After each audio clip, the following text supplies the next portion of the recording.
You don't believe in no fate. Every day digging the grave. Stepping up here with the stakes.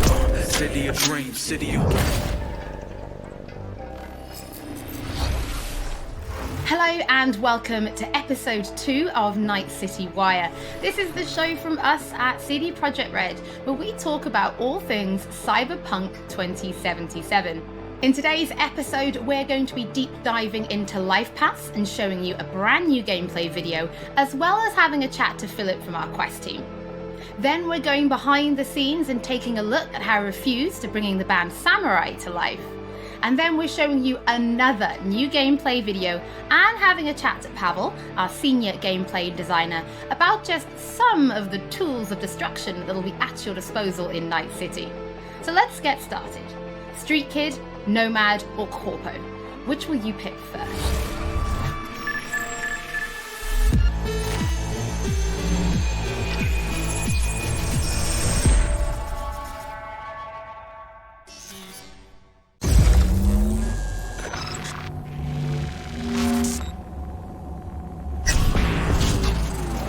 Well, who do we have here? Grew up in Haywood. Whole street was my family. Neighbors helped each other out. Thought nothing of it. I'm pleased to see you have not forgotten your roots. Born here, live here, die here. Childhood memories.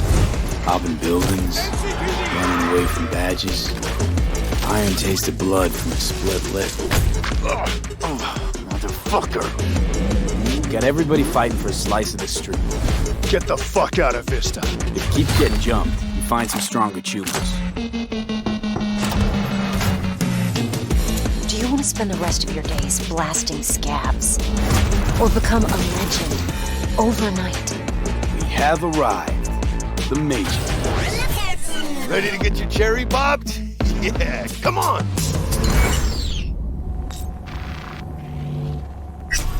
My childhood? Let's see. Racing my bobber for the first time through the hills. Oh, and first kiss in the middle of a synth cornfield. We nomads choose who to make our family. And choice forges strong bonds and a higher duty that stands solid as an old oak. My family's in pieces. That's why I'm headed for Night City. Makes you an outcast among outcasts. Miss this, you know? Camaraderie. I know.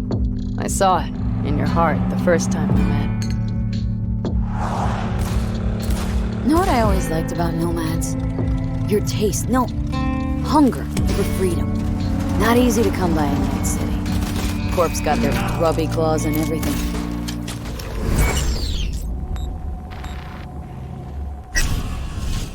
I have those reports you asked for. They were supposed to be ready yesterday. The world's going to tear us apart when the word gets around. The world's never going to find out. If I go down, you're going down with me. No! I'm not fucking joking! This isn't a request, V. But no way you're fucked, right? You're the one who fixes other people's shit. If you work in Arasaka counter intel, you're always fucked. Today, They got you to zero somebody. Tomorrow, they'll get somebody else to zero you. What's the rules, Jack? Wanna be top? Gotta have some skin in the game. Yeah, but you're not on top. Saburo Arasaka is.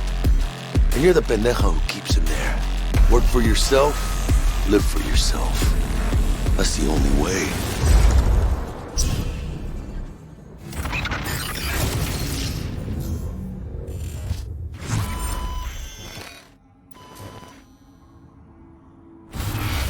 Philip, it is so good to see you again. It's actually been a while since I've had a chance to interview you about Cyberpunk. So I think for today, we'll start with a question that everybody wants to know. How does the path you pick affect your time in Night City? It actually affects your time quite a lot throughout the whole game, but let's start at the beginning, because basically our game has 3 different starts depending on your life path. As an example, if you choose the street kid life path, you have lived most of your time in Night City. You know the streets, you know the gangs, you know the slang, you kind of know what's going on in the, let's say, lower life aspects of the city, which can of course give you lots of good opportunities also later on in the game. But if you start as a nomad, you actually used to be part of a nomad clan and a nomad family, because nomads that roam the deserts around Night City, that we call the Badlands, actually value their family above anything. But for one reason or another, you actually left that family behind, and now the beginning of the game for you will actually be how to get into Night City and how to make a new life there. Then you can also choose to actually be a corpo and choose the corporate life path. And that basically means that you're not at home in the streets of Night City or in the deserts of the Badlands, but actually inside a boardroom, because you rose the corporate ladder of the Arasaka Corporation, which basically gives you the ability to sometimes, read between the lines, read people when they're trying to do business, which of course can give you many nice opportunities later on. So this isn't just about the start of the game. Can you maybe help people understand how this translates into the gameplay? Yeah. So the thing is, we make Cyberpunk a real RPG, and part of that is that you can play your character from the start to the end. And of course, we have these life paths affecting the beginning of the game, but we wanted to make it so you have your life path opportunities throughout the whole game until the game is over. And as an example, we do that by giving you additional options in dialogues. So I can give you one specific example. And this is a mission where you have to steal a flathead robot from the Maelstrom gang. Basically, those Maelstromers stole that flathead before from a corporate transport. And the owner of that corporate transport, Meredith Stout, wants you to do something else. And this is an optional objective. And even within that objective, we want to give you some options. So as an example, if you have a corporate life path, you basically know what Meredith Stout is really about. You can read between the lines and you can get some additional options that maybe actually later enable you to do a completely different thing with the Maelstrom gang. And if you're a nomad, you know exactly some more details about how these Maelstromers would have even been able to steal a robot like that from Meredith Stout, who's part of the very powerful Militech Corporation. As a street kid, we as an example don't give you a specific new dialogue option in that dialogue, because as a street kid, you do not have a lot of experience dealing with higher up people like Meredith Stout. But we want to give you additional options that fit your life path very well. So later when you actually talk to the Maelstrom gang, one member of the gang offers you some illegal substance, but as a street kid, you actually know what this is about. You can talk some shop with him, and that might actually make that character like you a little bit more. So Philip, I do have a couple of extra questions for you based on the video we just saw. And the first is about nomads. So the nomad life path, this starts in a place called the Badlands. Is this somewhere you get to visit even if you don't pick nomad to start with? Yes, absolutely. So the thing is, Night City is surrounded by this huge landscape that we call the Badlands. And you can go there whenever you want. So as an example, if you actually do play the nomad life path at the start and you are in the Badlands, you can even see Night City on the horizon. And we want to give you the option later in the game, if you want, you can just take your car and drive out of the city. You can go there whenever you want. Thing is, you might not want to, because the Badlands can be a pretty dangerous place at first, because time has not been very kind to the Badlands. There have been many wars in the past, there's global warming, so most people that do live out there don't really have another choice about it, or are nomads that love this life and are all about it and are very battle-hardened. We, of course, also want to tell their stories, because we want to tell many, many different stories throughout the cyberpunk genre, which means that you will also find missions that lead you out in the Badlands or where you deal with the people living there. So Philip, can you tell us a little bit more about the character Padre? He's the guy we see giving his business card to Street Kid V in the video. Who is this man? Yeah, so Padre is actually one of the fixers in Night City. And fixers are people that work as intermediaries. So if someone who has a lot of money needs a problem solved, they go to a fixer. And a fixer then finds people who can solve that problem. And these people are people like you, V, cyberpunks. Fixers are very territorial. So Padre specifically works from Haywood, which is where you as a street kid grew up in, so you already know him. You might have already seen another one of our fixers, who is called Dexter Deshawn, and he works in a different part of the city. So specifically Padre, you might know him as a street kid, but even if you played other life paths, you might sooner or later meet him because he's operating in Haywood, which is a pretty big place with many good jobs. So if you want to make some cash there, you will sooner or later deal with Padre. Philip, thank you so much for joining us. Now, on my first playthrough, pretty sure I'm going to be picking Nomad, but for those watching, we would love to know what you'll be picking, so have a think about it and send us a tweet. Don't forget that later in this episode, we're going to be showing you another new gameplay video and having a chat to Pavel, our senior gameplay designer, about just some of the tools of destruction that will be at your disposal in Night City. But before that, let's talk about music, because music plays a huge part in bringing Night City to life. Now, in future episodes, we're going to talk about things like radio stations and even the original score. But today, we're going to take a look behind the scenes at how refused to bringing Johnny Silverhand's band, Samurai, to life. I wouldn't write these lyrics for myself.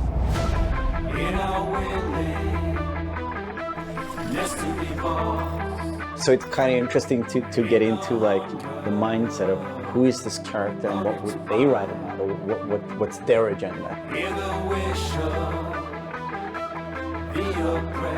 It's interesting to try to like catch a language that's his and try to catch a language that's like a part of this game.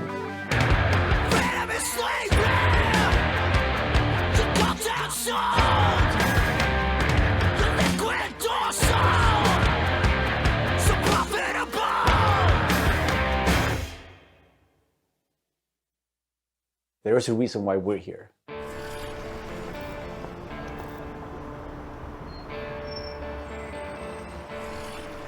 It was Piotr maybe who was a fan of the band. He knew Refused and he knew my voice and he said, oh, that's a perfect voice for Johnny.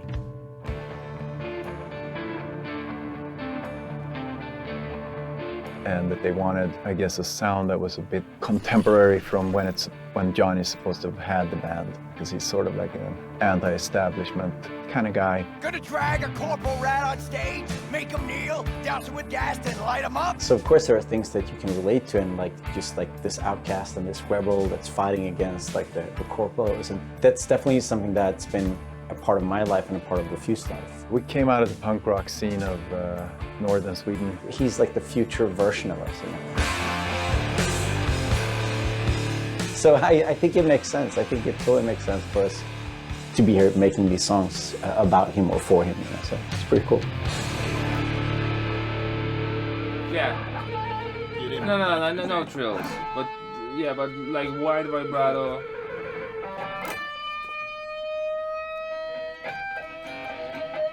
And then, I mean, just sort of build, yeah, slowly build sort of intensity.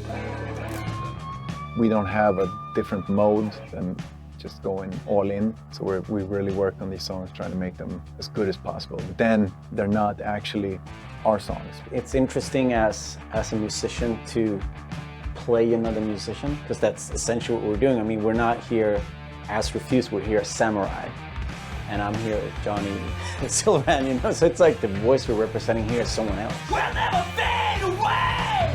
It's been a mind fuck.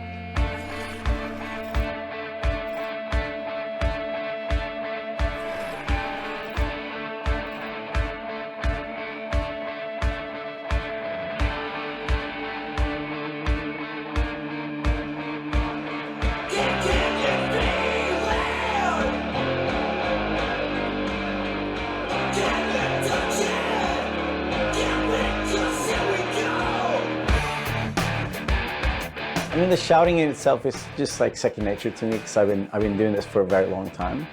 But then when someone comes in and says, I'm happy with everything except for Azza Lynn. Again, it's Azza. Azza. Okay. The shouting's great, but think of that accent, or think of that like enunciation. It's a bit weird because it's a very different way of singing when you're screaming like that, and it's hard to sort of Swallowing some syllables there. adjust your accent. Oh yeah, just try it again. So it's been a bit kind of frustrating. It wasn't horrible, but it wasn't great. But I mean, I get it. I mean, we have to maintain the illusion that this character that's a character of the game also is me, like when I'm singing it. So it makes sense. But yeah, it's a bit different to have someone telling you exactly how to enunciate things, because I'm not used to, usually people are just like give me a thumbs up and then like, you know, you think the things like the rhythm and you think about the pitch and you think about all these things, but then someone comes in and like, that word sounded weird. I'm like, what? No, that's how I sing. But so it's been a very, yeah, a bit painful at times, but it's all right. See this zone, I'm chipping in. Roll the bones, I'm chipping in. Belt that cone, I'm chipping in. Mayhem clowns.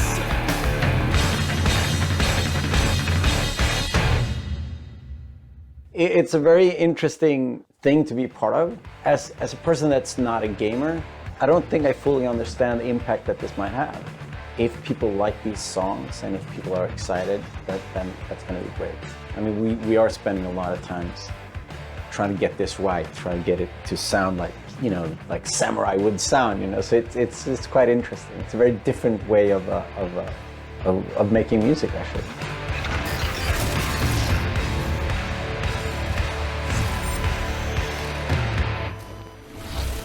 You can already find 3 Samurai tracks available on streaming services: Chippin' In, Never Fade Away, and The Ballad of Buck Ravers. But we're excited to announce a 4th new song called A Like Supreme, which is coming to streaming services today.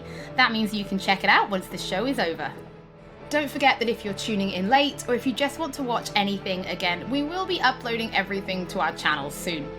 Next up, Pavel and I are going to introduce you to some creative ways that you can solve problems in Night City.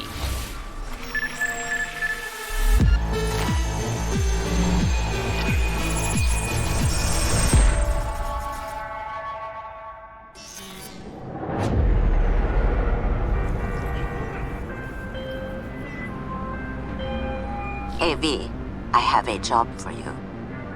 A client of mine is making an arms deal. He needs protection. It could get hot, very hot. The gun dealers are Maelstrom. Alas, nothing ever transpires as planned with them. You better gear up for this.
So V, are you willing?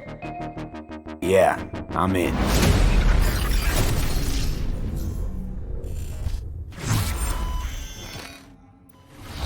Pavel, thank you so much for joining me. Now, there was an awful lot in that video, right? Because it's more than just guns. Absolutely. We have melee weapons, we have ranged weapons, we have cyberware, we have offensive cyberware, defensive cyberware, armor. We could talk for hours and hours about this stuff. I think just for today's episode, we should keep it simple and let's just talk about guns. Can you tell us the different types of guns that will be in the game? So we have three distinct types of guns in our game. We have power weapons, we have tech weapons, and we have smart weapons. Now, power weapons are the most similar to contemporary weapons.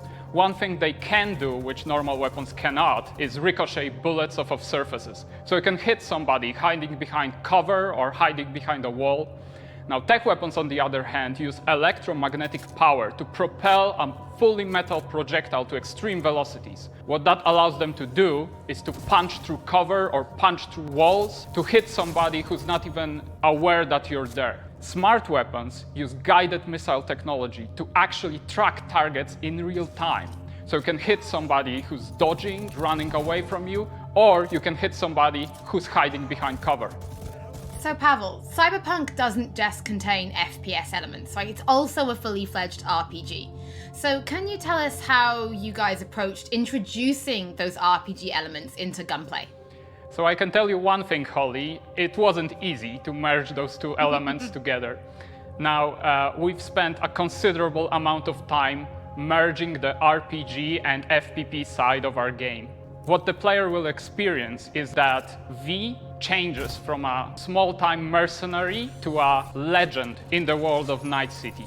V becomes more and more proficient in using weapons as the game progresses. So they will see that reload times become shorter, the accuracy of your weapons grows, you will have faster aiming time, you will move faster with your weapons. Everything becomes more in your control, and that gives you more opportunities to defeat the biggest encounters that we've designed for you. So I have prepared a few extra questions for you, Pavel, if you're feeling up to it. Of course. Okay, well the first is going to be, how do you find more weapons in Night City? Like, where will players be looking for them? So I expect the players to look everywhere for new and exciting weapons. You can, of course, buy weapons at vendor shops, and they will house an entire catalog of weaponry that you can get. However, the best weapons that you can find will be taken from enemies or loot caches that we have everywhere in Night City. The weapons rarities range from common through uncommon up to rare and then legendary. And as they go in rarity, they actually climb in power. However, legendary weapons are very specific in such a way that they possess unique abilities that you will find on no other weapons in the game.